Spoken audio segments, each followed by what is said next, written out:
ପାରମ୍ପରିକ ରୀତିରେ କାର୍ଯ୍ୟକ୍ରମ ପରିବେଷଣ କରି ଆସିଛି।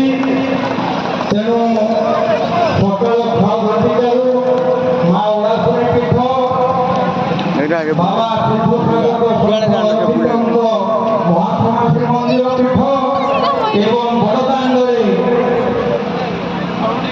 ପାହାଡ଼ର ଚତୁଃପାର୍ଶ୍ୱରେ କବି କଳାକାରମାନେ ଶ୍ରଦ୍ଧାଳୁ ଭକ୍ତ ଜନତାଗଣ ସମସ୍ତେ ହରିନାମ ସଂକୀର୍ତ୍ତନରେ ଆତ୍ମବିଭୋର ହୋଇଯାଇଥାନ୍ତି।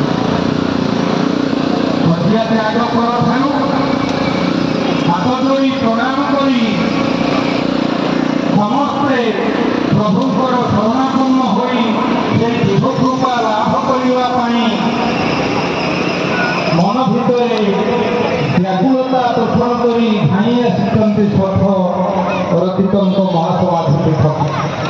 ତେଣୁ ସେମାନଙ୍କର ସେ ଯେଉଁ ଆବେଗମୟ ଉଚ୍ଛ୍ୱାସ, ସେମାନଙ୍କ ଭିତରେ ଥିବା ଯେଉଁ ବ୍ୟାକୁଳତା, ସେମାନଙ୍କ ଭିତରେ ଥିବା ଯେଉଁ ଆଧ୍ୟାତ୍ମିକ ଦିବ୍ୟ ଚେତନାକୁ ମୁଁ ପ୍ରଣାମ ଜଣାଉଛି, ସାଧୁବାଦ ଜଣାଉଛି। ସମସ୍ତ ଉତ୍କଳୀୟ ସାଧୁ ସନ୍ଥ କବି କଳାକାର ବୃନ୍ଦଙ୍କୁ ମା ମାନଙ୍କୁ ପ୍ରଣାମ କରୁଛି।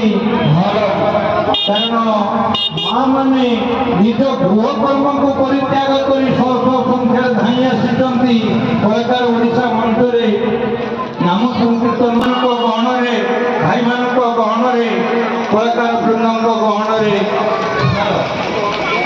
ଅପେରା ଜଗତରେ ଯିଏ ଦିନେ ଚହଳ ପକାଇଥିଲେ ସେ ଆଜି ଆମ ଗହଣରେ ମଧ୍ୟ ଆସି ପ୍ରବୀଣ ବିଗ୍ରହରେ ଉପନୀତ।